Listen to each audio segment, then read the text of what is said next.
So yan, good morning, good afternoon, good evening, welcome back sa ating channel. It's a Trump. So, may nag-message sa atin ngayon sa Facebook. At sabi niya, matagal na daw siyang sabi din sa atin, siguro that's before pandemic.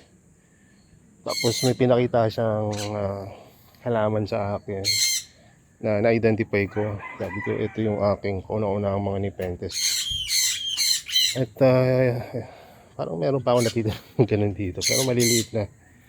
Kumbaga, napabayaan ko na rin kasi.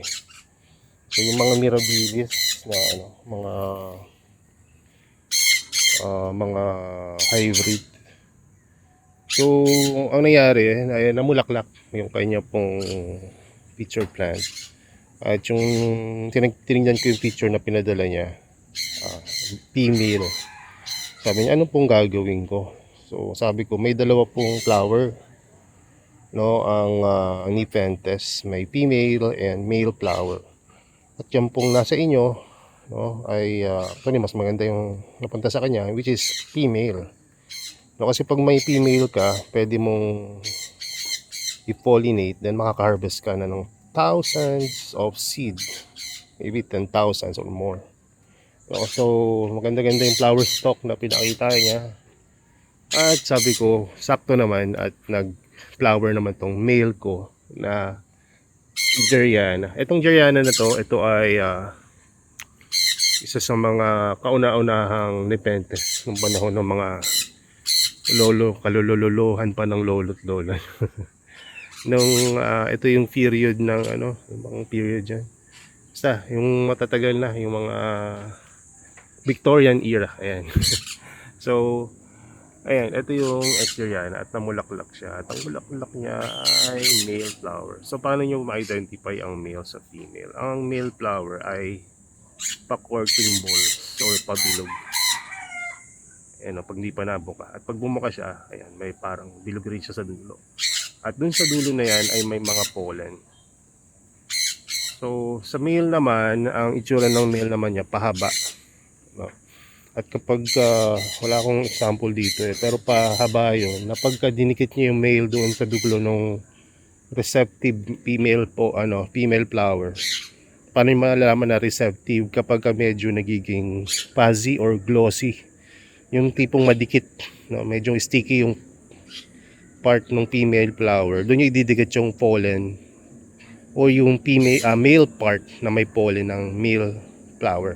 So kapag dinikit nyo, syempre didikit yung pollen doon sa female. So kapag nadikitan nyo, ayos na yung buto-buto. Hintayin na lang kayo ng panahon, magkakaroon na ng bulaklak. Magkakaroon ng bulaklak. Magpo-form na yon as into seed pods, at kapag natuyo na, pwede na kayo maka-harvest. So ang gawin nyo, lagyan nyo lang ng plastic, kasi minsan pag hindi nyo nabantayan, pumuputok yung seed pods, kakalat yung mga buto, sayang. So ang ginagawa ko yan, nilalagyan ko ng plastic ng yelo, tapos tatali ko lang na medyo goma, ganyan. Kapag ka na-pollinate ko na, ayan. So ito namang male ko, all year round nagpa-flower to, kasi malaki na to eh. Ito pa yan, oh. Ito, ang laki na nito, pero basil to, basil, giant basil. Hindi lang isa yan, ito yung pangalawa. At hindi lang yan dalawa, meron pa yung tatlo sa taas or apat, na yung tatlo dun sa apat ay may flower ngayon. Ayan, 1, 2, and there is 3. So sabi ko sa kanya, bibigyan kita nung pollen. Sabi niya, magkano sir? Sabi ko, libre lang. Kasi ito ilang beses ko na na-harvestan, hindi ko naman wala naman ako na-pollinate kasi wala naman sumabay sa kanya. So at least ngayon mapapadala natin yung pollen niya doon sa yun sa kaibigan natin taga Maragondon. So eto pala, no, alam nyo ba yung pollen, kinakain niya ng bubuyog, no? Sa beekeeping tinatawag niya bee bread, kasi ayun yung bread ng mga bubuyog.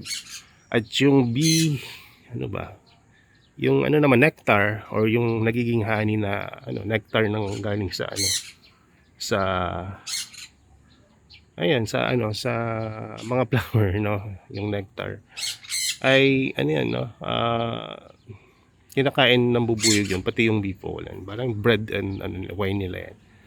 So very ano yan, very nutritious. Alam niyo yung pollen ginagamit yan ng mga athlete, no. Meron akong nakasabay sa beekeeping training. Mag-ama sila. Yung anak niya tsaka siya sumasali sa dragon boat competition. Isa sa mga secret nila ay yung bee pollen, no? So ang ginagawa nila doon, kinakain nila kasi ang isang bee or dalawang bilog na bee pollen kasi nasa mga inaano nila, nilalagay nila sa pot, pollen pot ba yung tawag doon. Pagka nasa pot na, mga dalawang ganon yung kinakain nila sa isang araw. Enough yun para masustain yung nutrient needs or requirements ng isang individual. So, ibig sabihin, hindi sila manghihina. Doon naman sa mga boxer or yung sumasali sa MMA, no, ginagamit rin nila yan para bumaba yung timbang nila.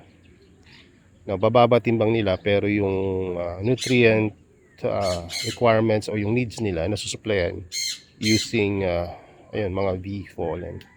So, di ba? So, yun lang at mag-aasikaso tayo ngayon ng order dahil umorder din siya ng isang plant which is Nepenthes Bloody Mary, I think.